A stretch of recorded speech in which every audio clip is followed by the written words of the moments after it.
Hello students, my self વૈભવ પટેલ. ધોરણ 11 રસાયણ વિજ્ઞાનની અંદર આજે આપણે જોવાનું છે ચેપ્ટર નંબર 8 રેડોક્સ પ્રક્રિયાઓ, કે જે ભાગ 2ની અંદર તમને જોવા મળશે. એની અંદર સૌથી પહેલાં તો એ આપણે જોશું કે રેડોક્સ પ્રક્રિયાઓ એટલે શું, કે એ શબ્દનો અર્થ જ આપણે સંધિ છૂટી પડીએ. રેડોક્સ એનો મતલબ શું થશે? રેડ વત્તા ઓક્સ. એનો મતલબ કે રેડ, એનો મતલબ કે રિડક્શન અને ઓક્સ મતલબ ઓક્સિડેશન. કે એના પરથી આપણે કહી શકાય કે રેડોક્સ પ્રક્રિયા એટલે કેવી પ્રક્રિયાઓ કે જે પ્રક્રિયાની અંદર આપણને ઓક્સિડેશન અને રિડક્શન એક સાથે થતી પ્રક્રિયાને આપણે રેડોક્સ પ્રક્રિયા તરીકે ઓળખાય છે.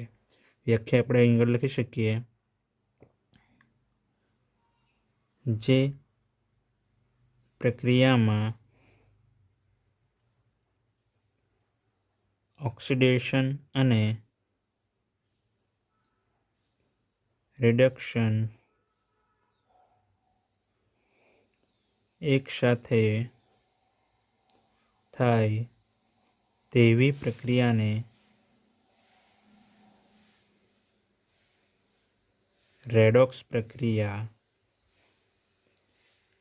કહે છે. ખ્યાલ આવી ગયો વિદ્યાર્થી મિત્રો? રેડોક્સ પ્રક્રિયા કોને કહેવાય? કે ઓક્સિડેશન અને રિડક્શન બંને એક સાથે પ્રક્રિયા થાય તેને આપણે રેડોક્સ પ્રક્રિયા કહીશું. બીજી વ્યાખ્યા આપણે કેવી રીતે કહી શકાય કે જે રાસાયણિક પ્રક્રિયામાં ભાગ લેતા પ્રક્રિયકોના ઓક્સિડેશન આંકમાં ફેરફાર થાય તેવી પ્રક્રિયાને આપણે રેડોક્સ પ્રક્રિયા કહીશું. પણ આવી પ્રક્રિયાને આપણે આગળથી વિસ્તારની અંદર જોશું. હવે આપણે જોઈશું કે એ રેડોક્સ પ્રક્રિયાનો ઉપયોગ કઈ કઈ જગ્યાએ થતો જોવા મળશે. એની ઉપયોગિતા આપણે જોશું.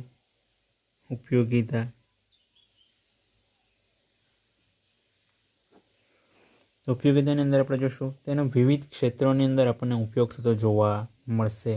જેમ કે ઔષધીય વિજ્ઞાનની અંદર રેડોક્સ પ્રક્રિયાનો ઉપયોગ થતો જોવા મળશે. જૈવિક વિજ્ઞાનમાં જોવા મળશે. ઔદ્યોગિક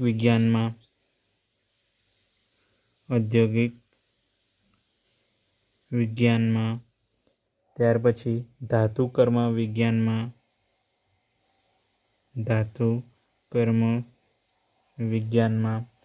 ત્યાર પછી કૃષિ વિજ્ઞાનમાં, આમ વગેરે જગ્યાએ આપણને રેડોક્સ પ્રક્રિયાનો ઉપયોગ થતો જોવા મળશે. બીજું કઈ કઈ જગ્યાએ જોવા મળશે? તો કે ઘરેલું ઉર્જા મેળવવા માટે પણ આપણને ઉપયોગ થતો જોવા મળશે. ઘરેલું ઉર્જા મેળવવા માટે ઉપયોગ થતો જોવા મળશે. તથા જુદા જુદા બળતણમાં ઉપયોગી થતો આપણને જોવા મળશે. ત્યાર પછી ત્રીજો ઉપયોગ કઈ કઈ જગ્યાએ થતો જોવા મળશે? તો કે અતિક્રિયાશીલ ધાતુ અને અધાતુના નિષ્કર્ષણ માટે આપણને વિદ્યુત રાસાયણિક પ્રક્રિયામાં પણ રેડોક્સ પ્રક્રિયાનો ઉપયોગ થતો જોવા મળશે. અહીં આગળ આપણે લખીશું અતિક્રિયાશીલ ધાતુ અને અધાતુના નિષ્કર્ષણ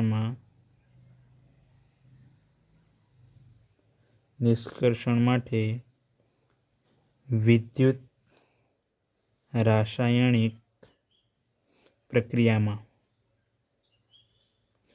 કે ધાતુ અને અધાતુઓ છે એને છૂટી પાડવા માટે પણ આપણને રેડોક્સ પ્રક્રિયાનો ઉપયોગ થતો જોવા મળશે.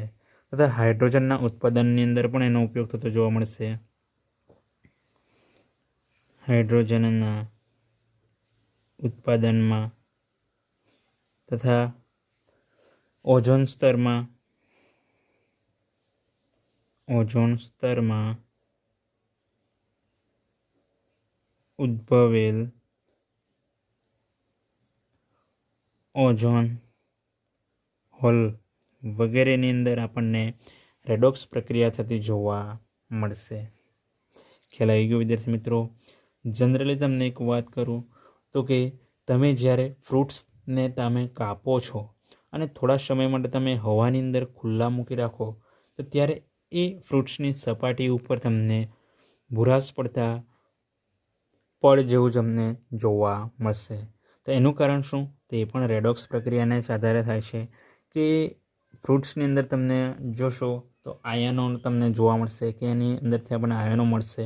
તો એ આયનોની હવામાનના ઓક્સિજન સાથે પ્રક્રિયા થશે અને એના કારણે એનો ઓક્સાઇડ બનાવતો જોવા મળશે, જેના કારણે તમને ફ્રૂટ્સ ઉપર તમે કાપીને હવામાં ખુલ્લો મૂકશો તો એના ઉપર ભૂરાશ પડતું ફળ તમને જોવા મળશે. એ જ પ્રમાણે તમે શાકભાજી હો તો એની અંદર પણ તમે એને કાપીને હવામાં ખુલ્લું મૂકશો તો એની અંદર પણ આ પ્રકારની પ્રક્રિયા થતી જોવા મળશે. જેથી આપણે કહી શકીએ કે તમે ફ્રૂટ્સ અને શાકભાજીને હવામાં કાપીને ખુલ્લો મૂકતા એના ઉપર ભૂરાશ પડતું પડ જોવા મળશે, તો જે પણ રેડોક્સ પ્રક્રિયાની અંદર થતી જોવા મળશે. તો આ પ્રકારે તો ઘણી બધી એવી પ્રક્રિયાઓ જે છે કે જે તેની અંદર તમને રેડોક્સ પ્રક્રિયાઓ થતી જોવા મળશે. તો હવે આપણે એની અંદર આગળ વધીએ.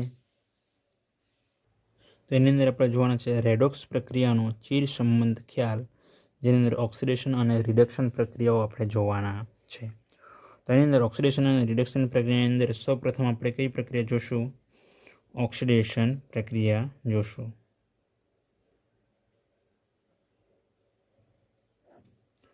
તો સૌપ્રથમ તો જોઈશું કે ઓક્સિડેશન પ્રક્રિયા કોને કહેવાશે. તો સૌથી ઇઝી વ્યાખ્યા આપવી હોય તેને આપણે આપી શકીએ કે ઓક્સિડેશન એટલે કે ઓક્સિજન થશે એના પરથી, કે જે પ્રક્રિયાની અંદર ઓક્સિજન ઉમેરાય તેને આપણે ઓક્સિડેશન પ્રક્રિયા કહીશું. તેની આગળ વ્યાખ્યા લખી શકાય, જે પ્રક્રિયામાં ઓક્સિજન ઉમેરાય તેને ઓક્સિડેશન પ્રક્રિયા કહે છે. ખ્યાલ આવી ગયો? ઉદાહરણ તરીકે આપણે જોઈએ તો તમને પૃથ્વી ઉપર ઘણા બધા એવા તત્વો જોવા મળશે કે જેના એ ઓક્સાઇડ સ્વરૂપે આપણને પ્રાપ્ત થતા જોવા મળશે. તો એવું આ પ્રકારે પ્રાપ્ત થવાનું કારણ શું? તો કે વાતાવરણની અંદર આપણને ઓક્સિજન જે છે એ 20% જેટલો જોવા મળશે અને એ ઓક્સિજન જે છે એ બીજા તત્વો સાથે જોડાઈને હવાની અંદર એના ઓક્સાઇડ સ્વરૂપે પ્રાપ્ત થતો જોવા મળશે. એના કારણે આપણને મોટા ભાગના જે તત્વો જોવા મળશે એ એના ઓક્સાઇડ સ્વરૂપે જોવા મળશે. અહીં આગળ આપણે ઉદાહરણ તરીકે આપણે જોઈએ તો મેગ્નેશિયમ છે. એ મેગ્નેશિયમને ઓક્સિજન વાયુ સાથે પ્રક્રિયા કરીશું તો અહીં આગળ આપણને શું બનતું જોવા મળશે? MgO, મેગ્નેશિયમ ઓક્સાઇડ ઘન સ્વરૂપે બનતો આપણને જોવા મળશે. પ્રક્રિયા બેલેન્સ કરીશું. મેગ્નેશિયમ 1 છે, અહીં આગળ 1 છે, ઓક્સિજન 2 છે, અહીં આગળ 1 છે, તો એને આપણે 2 વડે ગુણીશું. અહીં આગળ પણ આપણે 2 વડે એને ગુણવું પડશે. તો આ પ્રકારે અહીં આગળ મેગ્નેશિયમ જે છે એ મેગ્નેશિયમની અંદર ઓક્સિજન શું થયો? ઉમેરાયો, એટલે આપણને એની ઓક્સિડેશન પ્રક્રિયા થતી જોવા મળશે કે આ પ્રકારની પ્રક્રિયાને આપણે ઓક્સિડેશન પ્રક્રિયા કહીશું. એ જ પ્રમાણે બીજી પ્રક્રિયા છે સલ્ફર છે.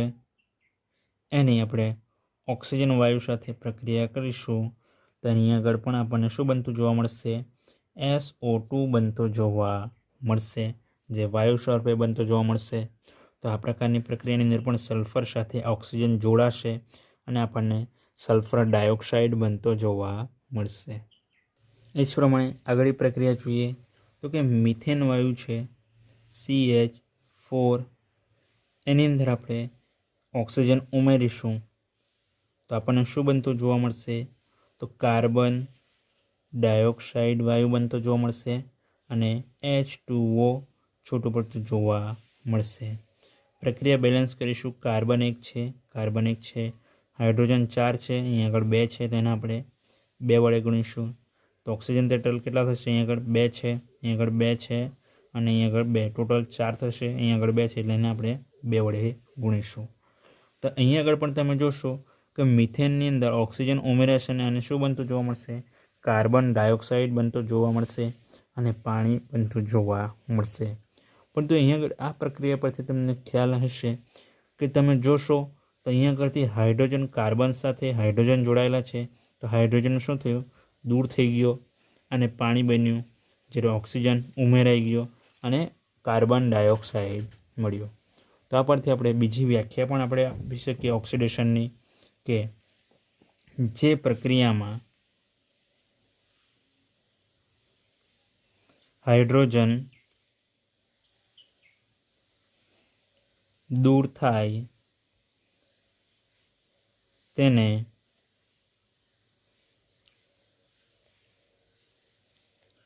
ઓક્સિડેશન પ્રક્રિયા કહે છે. ખ્યાલ આવી ગયો વિદ્યાર્થી મિત્રો? આ થઈ બીજી વ્યાખ્યા. પહેલી વ્યાખ્યા શું હતી? ઓક્સિજન ઉમેરાયો તેવી પ્રક્રિયાને આપણે ઓક્સિડેશન પ્રક્રિયા કહેવાય. બીજી વ્યાખ્યા શું લખી શકાય? જે પ્રક્રિયામાં હાઇડ્રોજન દૂર થાય તેને આપણે ઓક્સિડેશન પ્રક્રિયા કહીશું. એનું બીજું ઉદાહરણ જોઈએ. H2S હાઇડ્રોજન સલ્ફાઇડ છે, વાયુ સ્વરૂપે છે. એની જો આપણે ઓક્સિજન સાથે પ્રક્રિયા કરીશું તો આપણને શું બનતું જોવા મળશે? કે અહીંયા આગળથી હાઇડ્રોજન શું થશે? દૂર થશે. અહીંયા આગળથી હાઇડ્રોજન દૂર થશે અને શું બનશે? S સલ્ફર છૂટો પડતો જોવા મળશે અને બીજું શું છૂટો પડતું જોવા મળશે?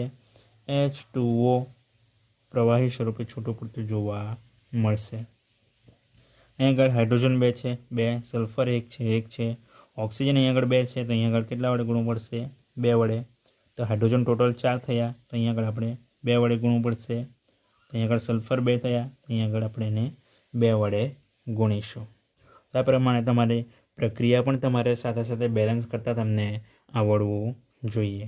તો અહીં આગળ હાઇડ્રોજન સલ્ફાઇડની અંદર ઓક્સિજન ઉમેરાશે એટલે ઓક્સિડેશનની પ્રક્રિયા, અને હાઇડ્રોજન દૂર થશે એટલે અહીં આગળ ઓક્સિડેશનની પ્રક્રિયા થતી જોવા મળશે. કે અહીં આગળ કહી શકીએ કે હાઇડ્રોજન H2Sમાંથી દૂર થશે અને આપણને સલ્ફર છૂટો પડતો જોવા મળશે અને H2O છૂટો પડતો જોવા મળશે. આ પ્રકારની પ્રક્રિયાઓ આપણને ઓક્સિડેશન પ્રક્રિયાઓ જોવા મળશે.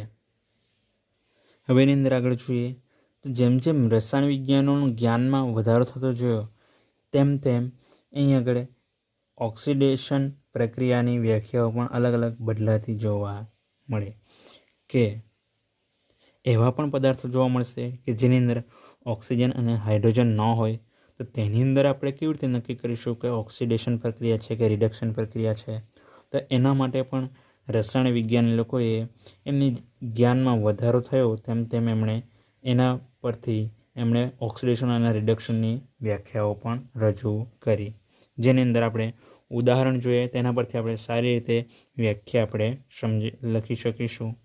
તો અહીં આગળ મેગ્નેશિયમ છે, Mg, એની વધારે વિદ્યુત ઋણમય તત્વ ફ્લોરિન વાયુ સાથે પ્રક્રિયા થશે અને MgF2 બનાવતો જોવા મળશે, કે મેગ્નેશિયમ ડાયફ્લોરાઇડ બનાવતો જોવા મળશે.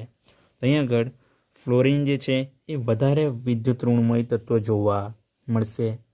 જેથી અહીં આગળ આપણે વ્યાખ્યા આપવી હોય તો શું આપી શકીએ? અથવા તો બીજા ઉદાહરણ જોઈએ. મેગ્નેશિયમની જે અહીં આગળ સાની સાથે ક્લોરિન છે, ક્લોરિન વાયુ સાથે પ્રક્રિયા કરીશું તો અહીં આગળ MgCl2 મેગ્નેશિયમ ક્લોરાઇડ બનતો જોવા મળશે. એ જ પ્રમાણે મેગ્નેશિયમની ફરી પાછી આપણે સલ્ફર સાથે પ્રક્રિયા કરીશું, આપણને MgS મેગ્નેશિયમ સલ્ફાઇડ બનતું જોવા મળશે. તો આ દરેક તત્વો જે છે કે ફ્લોરિન, ક્લોરિન, સલ્ફર જે છે એ વધારે વિદ્યુત ઋણમય તત્વો જોવા મળશે. તો આ પરથી અહીં આગળ આપણે વ્યાખ્યા આપી શકીએ કે જે પ્રક્રિયામાં વધુ વિદ્યુત ઋણમય તત્વ ઉમેરાય તેવી પ્રક્રિયાને ઓક્સિડેશન પ્રક્રિયા કહે છે. ખ્યાલ આવી ગયો વિદ્યાર્થી મિત્રો? તો અહીં આગળ આ દરેક પ્રક્રિયા જે છે એ પ્રક્રિયાની અંદર ફ્લોરિન છે, ક્લોરિન છે, સલ્ફર છે, તો એ વધારે વિદ્યુત ઋણમય તત્વો છે. તો એવા તત્વો સાથે મેગ્નેશિયમ પ્રક્રિયા કરશે અને આપણને અલગ અલગ સંયોજન બનાવતો જોવા મળશે. તો આવી પ્રક્રિયાને આપણે ઓક્સિડેશન પ્રક્રિયા કહીશું. એ જ પ્રમાણે એના પરથી વિજ્ઞાનીઓએ હાઇડ્રોજન ફક્ત પ્રક્રિયામાંથી હાઇડ્રોજન દૂર થાય તેને જ ઓક્સિડેશનની પ્રક્રિયાઓ ના કહી, પરંતુ પ્રક્રિયામાંથી વિદ્યુત ધનમય તત્વ દૂર થાય તેવી પ્રક્રિયાને પણ એમણે ઓક્સિડેશનની પ્રક્રિયા કહી. જે પ્રમાણે અહીંયા આગળ વિદ્યુત ઋણમય તત્વ ઉમેરાયો તેવી પ્રક્રિયાને ઓક્સિડેશન પ્રક્રિયા કહી. તો વિદ્યુત ઋણમય તત્વ ઉમેરાય તો વિદ્યુત ધનમય તત્વ કેવું થાય? દૂર થાય. તો તેવી પ્રક્રિયાને પણ આપણે ઓક્સિડેશન પ્રક્રિયા કહી શકીએ. તો આ પરથી પણ અહીં આગળ આપણે વ્યાખ્યા લખી શકીએ કે જે પ્રક્રિયામાં વિદ્યુત ધનમય તત્વ દૂર થાય તેને ઓક્સિડેશન પ્રક્રિયા કહે છે. ખ્યાલ આવી ગયો? ઉદાહરણ તરીકે આપણે જોઈએ પોટેશિયમ ફેરોસાયનાઇડ કે K4FeCN6 આખું એક સંકીર્ણ સંયોજન છે કે એના 2 મોલની આપણે હાઇડ્રોજન પેરોક્સાઇડ H2O2 સાથે પ્રક્રિયા કરીશું તો શું છૂટો પડતો જોવા મળશે? તો અહીંયા આગળ વિદ્યુત ધનમય તત્વ કયું જોવા મળશે? કે છે પોટેશિયમ છે એ ધનમય તત્વો છે, વિદ્યુત ધનમય તત્વો છે. તો અહીંયા આગળથી 4 દુ 8 પોટેશિયમ ધનમય તત્વો છે. તો એમાંથી પોટેશિયમ તત્વ દૂર થશે અને આપણને ઓક્સિડેશનની પ્રક્રિયા થતી જોવા મળશે. તો અહીંયા આગળથી 2 પોટેશિયમ ધનમય તત્વ દૂર થશે તો અહીંયા આગળ શું બનતું જોવા મળશે? તો K3FeCN6 બનતો જોવા મળશે. અહીંયા આગળ 2 મોલ એટલે 4 દુ 8, અહીંયા 3 દુ 6. તો અહીંયા આગળ ટોટલ 8માંથી 6 પોટેશિયમ તત્વ રહેશે અને 2 પોટેશિયમ તત્વ દૂર થશે અને એ શું બનાવતો જોવા મળશે? KOH બનાવતો જોવા મળશે. કેટલા મોલ? 2 મોલ KOH બનાવતો જોવા મળશે. અહીંયા આગળથી 2 પોટેશિયમ છૂટા પડને 2 હાઇડ્રોજન અને 2 ઓક્સિજન સાથે પ્રક્રિયા કરીને 2KOH બનાવતો જોવા મળશે. તો આ પ્રકારની પ્રક્રિયા પણ ઓક્સિડેશનની પ્રક્રિયા થતી જોવા મળશે.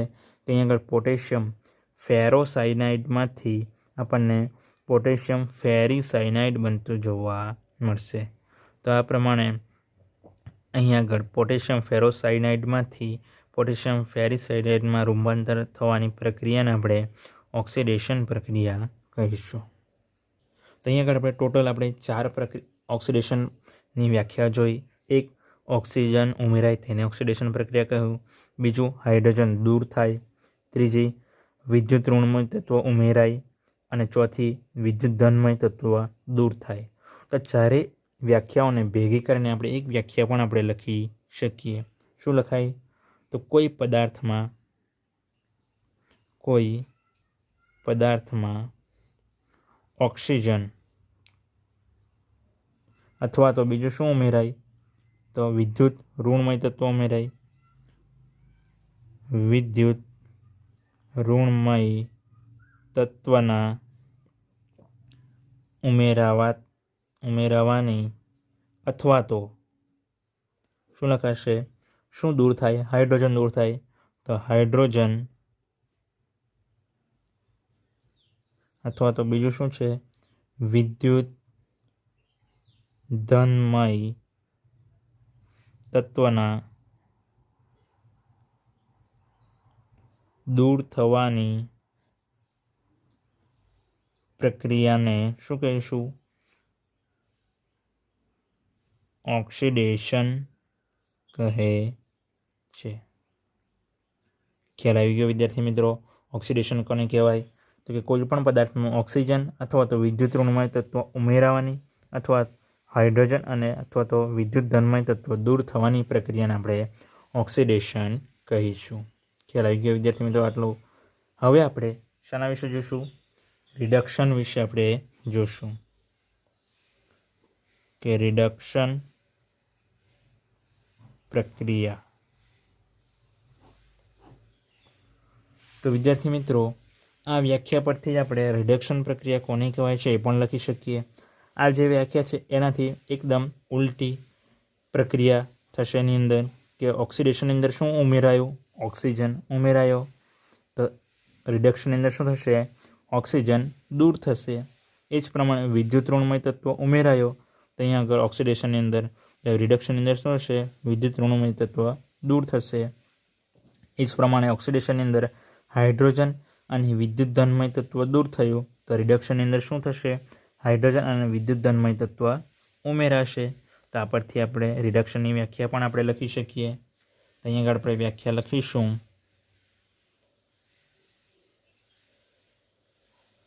કોઈક પદાર્થમાંથી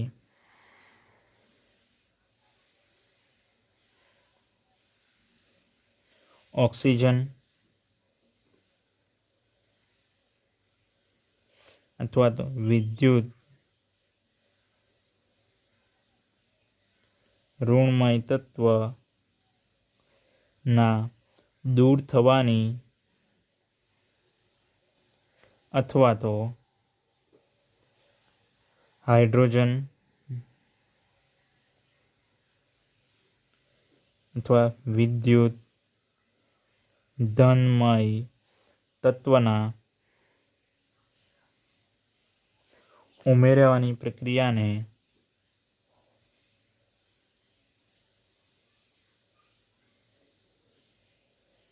રિડક્શન પ્રક્રિયા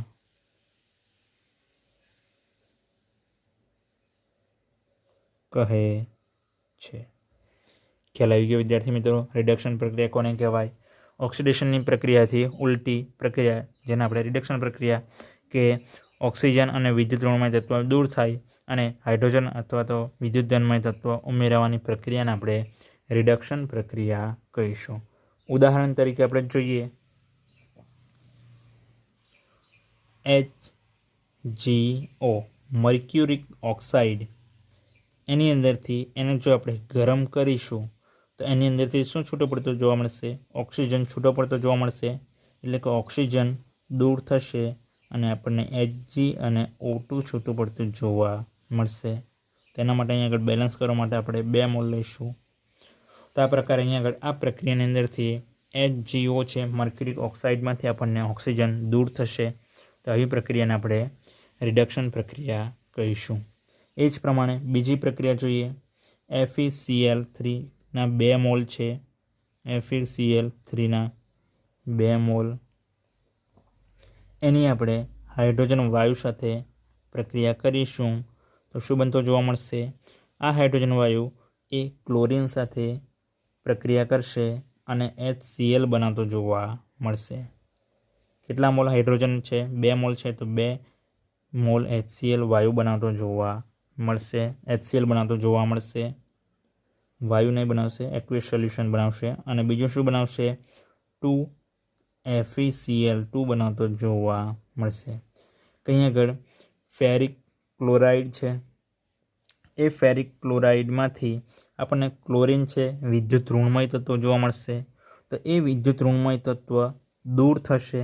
કંઈ આગળ આપણે કીધું વિદ્યુત ઋણમય તત્વ દૂર થવાની પ્રક્રિયા, તો અહીં આગળ FeCl3 એટલે ફેરિક ક્લોરાઇડમાંથી ક્લોરાઇડ જે છે દૂર થશે અને HCl બનાવતો જોવા મળશે, જેના કારણે આ પ્રકારની પ્રક્રિયા રિડક્શન પ્રક્રિયા તરીકે ઓળખાશે। ખ્યાલ આવી ગયો વિદ્યાર્થી મિત્રો? એ જ પ્રમાણે બીજી પ્રક્રિયા જોઈએ ઇથિન છે CH2 ડબલ બોન્ડ CH2 વાયુ સ્વરૂપે છે, જેની અંદર આપણે શું ઉમેરીશું? હાઇડ્રોજન ઉમેરીશું તો આપણને પ્રક્રિયા થઈને શું બનતું જોવા મળશે? અહીંયા આગળથી એક ડબલ બોન્ડ છૂટો પડશે અને 2 હાઇડ્રોજન એક એક કાર્બન ઉપર ઉમેરાશે, જેથી અહીં આગળ CH3 બનતો જોવા મળશે. તો આ પ્રકારની પ્રક્રિયા કેવી પ્રક્રિયા થઈ? રિડક્શનની પ્રક્રિયા થઈ. અહીં આગળ હાઇડ્રોજન શું થયું? હાઇડ્રોજન ઉમેરાવાની પ્રક્રિયા. તો આ 2 હાઇડ્રોજન જે છે એ એક એક કાર્બન ઉપર ઉમેરાયા અને આપણને શું મળ્યું? ઇથેન બનતો જોવા મળ્યો. તો આ પ્રકારની પ્રક્રિયાને આપણે એ પ્રક્રિયા કહીશું રિડક્શન પ્રક્રિયા કહીશું. એ જ પ્રમાણે એક બીજી પ્રક્રિયા છે રિડક્શનની, એ પણ જોઈએ કે HgCl2 છે, મર્ક્યુરિક ક્લોરાઇડ છે, HgCl2 ને 2 મોલ છે, એની આપણે સ્ટેનસ ક્લોરાઇડ એટલે કે SnCl2 સાથે પ્રક્રિયા કરતાં આપણને શું બનતું જોવા મળશે? તો અહીં આગળ આપણને વધારે વિદ્યુત ઋણમય તત્વ ક્લોરીનના ઉમેરા હશે કે HgCl2 છે, એમાંથી ક્લોરીન જે છે એ ક્લોરીન વધારે ઋણમય તત્વ છે એ સ્ટેનસ ક્લોરાઇડની અંદર ઉમેરાશે અને આપણને શું બનતું જોવા મળશે? તો અહીં આગળથી ક્લોરીનના 2 મોલ દૂર 2 અણુ દૂર થશે. તો અહીં આગળ શું બનતું જોવા મળશે? Hg2Cl2. ટોટલ કેટલા છે ક્લોરીન? 2 દૂ 4 ક્લોરીન છે. તો અહીં આગળ 2 ક્લોરીન બાકી રહેશે અને બીજું શું બનતું જોવા મળશે? તો આ 2 ક્લોરીન જે છે આ સ્ટેનસ ક્લોરાઇડની અંદર ઉમેરાશે અને SnCl4 બનાવતો જોવા મળશે કે જેને આપણે સ્ટેનિક ક્લોરાઇડ આપણે કહીશું. તો આ પ્રમાણેની પ્રક્રિયા કે વધારે વિદ્યુત ઋણમય તત્વ દૂર થશે. તો અહીં આગળ આ પ્રકારની પ્રક્રિયા આપણને રિડક્શનની પ્રક્રિયા થતી જોવા મળશે. બધા વિદ્યાર્થી મિત્રોને ખ્યાલ આવી ગયો? તો આ પ્રમાણે આપણે ઓક્સિડેશન અને રિડક્શન પ્રક્રિયા સમજાવી શકીએ. એના ઘણા બધા ઉદાહરણ આપણને જોવા મળશે અને એના પરથી હવે આપણે એક કોયડો જોઈએ. કોયડો 8.1ની અંદર આપણને પ્રક્રિયા આપેલી છે. એ પ્રક્રિયાની અંદર આપણે ઓળખી બતાવવાનું છે કે કોનું ઓક્સિડેશન થાય છે અને કોનું રિડક્શન થતું આપણને જોવા મળશે. તો અહીં આગળ આપણે જોઈ શકીએ કે અહીં આગળ H2S છે અને એની ક્લોરીન વાયુ સાથે પ્રક્રિયા થઈને આપણને શું બનતું જોવા મળશે? 2 મોલ HCl અને સલ્ફર છૂટો પડતો જોવા મળશે. તો અહીં આગળ આપણે જોઈ શકીએ H2S છે એની અંદર હાઇડ્રોજન જોવા મળશે અને એની ક્લોરીન સાથે પ્રક્રિયા થઈને શું થયું? હાઇડ્રોજન છૂટો પડ્યો અને બાકી ખાલી ફક્ત સલ્ફર રહ્યું. એનો મતલબ કે હાઇડ્રોજન અહીં આગળથી દૂર થયો. તો હાઇડ્રોજન દૂર થાય તો તે કઈ પ્રક્રિયા થશે? ઓક્સિડેશનની પ્રક્રિયા થશે. અને હાઇડ્રોજન કોણે મેળવ્યો? તો ક્લોરીન છે એ વધારે વિદ્યુત ઋણમય છે. તો હાઇડ્રોજન કોણે મેળવ્યો? ક્લોરીને મેળવ્યો અને શું બન્યું? HCl બન્યો. એટલે કે એનું ક્લોરીનનું શું થતું જોવા મળશે આપણને? ક્લોરીનમાં હાઇડ્રોજન પરમાણુ ઉમેરવાના કારણે ક્લોરીનનું રિડક્શન થતું આપણને જોવા મળશે. જેથી અહીં આગળ આપણે લખી શકીએ H2Sનું માંથી આપણને શું બનતું જોવા મળ્યું? સલ્ફર બનતો જોવા મળ્યો. એટલે ખાલી ફક્ત હાઇડ્રોજન દૂર થયો એટલે આ પ્રક્રિયા ઓક્સિડેશન થશે અને આ પ્રક્રિયા શું થશે? ક્લોરીનમાંથી હાઇડ્રોજન ઉમેરાયો એટલે ક્લોરીનનું રિડક્શન થશે. ખ્યાલ આવી ગયો વિદ્યાર્થી મિત્રો? Oxidation reduction. એ જ પ્રમાણે બીજી પ્રક્રિયા છે. અહીં આગળ આ પ્રક્રિયા છે ફેરિક ઓક્સાઇડની એલ્યુમિનિયમ સાથે પ્રક્રિયા થઈને આપણને 9Fe અને 4Al2O3 બનતું આપણને જોવા મળશે. તો અહીં આગળ આપણે જોઈશું કે 3 મોલ Fe3O4 છે એમાંથી શું બન્યું? તો અહીં આગળ આપણને Fe છૂટો પડતો જોવા મળ્યો. એટલે કે અહીં આગળથી આપણને ઓક્સિજન દૂર થતો જોવા મળ્યો. તો અહીં આગળ ઓક્સિજન દૂર થશે. અહીં આગળ Feનું શું થશે? ઓક્સિજન દૂર થાય તો રિડક્શન થશે. જેથી અહીં આગળ Fe3O4નું અહીં આગળ આપણને રિડક્શન થતું જોવા મળશે. એ જ પ્રમાણે એલ્યુમિનિયમ છે. એલ્યુમિનિયમનું શું થયું? અહીં આગળ Al2O4માં O3માં રૂપાંતર થયું. એનો મતલબ કે અહીં આગળ ઓક્સિજન શું થયું? ઉમેરાયો એલ્યુમિનિયમની અંદર. જેથી અહીં આગળ એલ્યુમિનિયમનું આપણને ઓક્સિડેશન થતું જોવા મળશે, કારણ કે ઓક્સિજન શું થયું, એલ્યુમિનિયમની અંદર ઉમેરાયું, જેથી એનું ઓક્સિડેશન થતું જોવા મળશે. અને Fe3O4ની અંદર આપણને Fe3O4નું રિડક્શન થતું જોવા મળશે, કારણ કે તેમાંથી ઓક્સિજન શું થયો, દૂર થયો.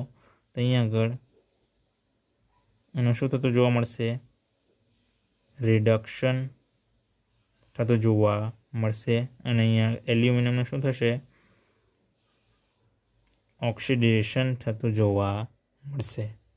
ખ્યાલ આવી ગયો વિદ્યાર્થી મિત્રો. એ જ પ્રમાણે ત્રીજી પ્રક્રિયા છે. અહીંયા આગળ પ્રક્રિયા આપી છે 2 મોલ સોડિયમની હાઇડ્રોજન વાયુ સાથે પ્રક્રિયા કરતાં આપણને શું બનતું જોવા મળશે, 2NaH બનતું આપણને જોવા મળશે. તો અહીંયા આગળ આપણે જોઈ શકીએ કે Na પણ પ્લસ હોય ને H પણ પ્લસ, હાઇડ્રોજન પણ પ્લસ આપણને જોવા મળશે. તો આવી સ્થિતિની અંદર આપણે ઓક્સિડેશન અને રિડક્શન પ્રક્રિયા જો લખવી હોય તો શાના આધારે લખી શકીએ, તો એની વિદ્યુત ઋણતાને આધારે આપણે લખી શકીએ. અહીં આગળ સોડિયમ અને હાઇડ્રોજનની અંદર કોણ વધારે વિદ્યુત ઋણમય તત્વ છે, તે બંનેની અંદર તમારે સોડિયમ જે છે એ વિદ્યુત ઋણમય તત્વ છે. તો અહીં આગળ સોડિયમ જે છે એ વિદ્યુત ઋણમય તત્વ હોવાને કારણે એનું જે છે એ ઓક્સિડેશન થતું જોવા મળશે અને આપણને હાઇડ્રોજનનું આપણને રિડક્શન થતું જોવા મળશે. જેથી અહીં આગળ આપણે લખી શકીએ અહીં આગળ સોડિયમ જે છે એ સોડિયમનું શું થતું જોવા મળશે, અહીં આગળ ઓક્સિડેશન થતું જોવા મળશે અને હાઇડ્રોજનનું અહીં આગળ આ હાઇડ્રોજન સાથે રિડક્શન થતું જોવા મળશે. ખ્યાલ આવી ગયો વિદ્યાર્થી મિત્રો. તો આ પ્રમાણે આપણે કોયડો 8.1 ગણતરી કરી શકીએ. વિદ્યાર્થી મિત્રો, તમે આ કોયડો લખો ત્યારે એનું કારણ પણ લખવાનું છે કે શાના કારણે એનું રિડક્શન થાય છે, શાના કારણે એમને ઓક્સિડેશન થાય છે. એ તો મેં તમને જણાવ્યું છે કે શાના કારણે ઓક્સિડેશન થાય છે અને રિડક્શન થાય છે. તો આ પ્રમાણે તમારે વ્યવસ્થિત રીતે તમારે નોટબુકની અંદર લખવાનું છે કોયડો 8.1 અને ઓક્સિડેશન અને રિડક્શન પ્રક્રિયાઓ પણ તમારે લખવાની છે અને એની વ્યાખ્યાઓ પણ તમારે લખવાની છે. આવી નાની નાની વસ્તુઓ તમને શોર્ટ ક્વેશ્ચનની અંદર 1 થી 2 માર્ક્સની અંદર પણ તમને પૂછી શકાય કે રેડોક્સ પ્રક્રિયા કોને કહેવાય, એની ઉપયોગિતા લખો, અથવા તો ઓક્સિડેશન કોને કહેવાય એની પ્રક્રિયા લખો, રિડક્શન કોને કહેવાય એની પ્રક્રિયા લખો, અથવા તો તમને પ્રક્રિયા આપી દીધેલી હોય એની અંદરથી તમને પૂછે કે એની અંદરથી કોનું ઓક્સિડેશન થાય અને કોનું રિડક્શન થાય. તો આ પ્રમાણે તમને અલગ અલગ રીતે તમને ક્વેશ્ચન પૂછી શકાય. તો વિદ્યાર્થી મિત્રો, તમારે વ્યવસ્થિત રીતે તૈયાર કરવાનું રહેશે અને નોટબુકની અંદર નોટ કરવાનું રહેશે. તો આજના વિડીયો લેક્ચરની અંદર આપણે આટલે સુધી રાખીશું. એના પછીનો નેક્સ્ટ ટોપિક જે છે એ આપણે એના પછીના વિડીયો લેક્ચરની અંદર જોશું. Thank you friends.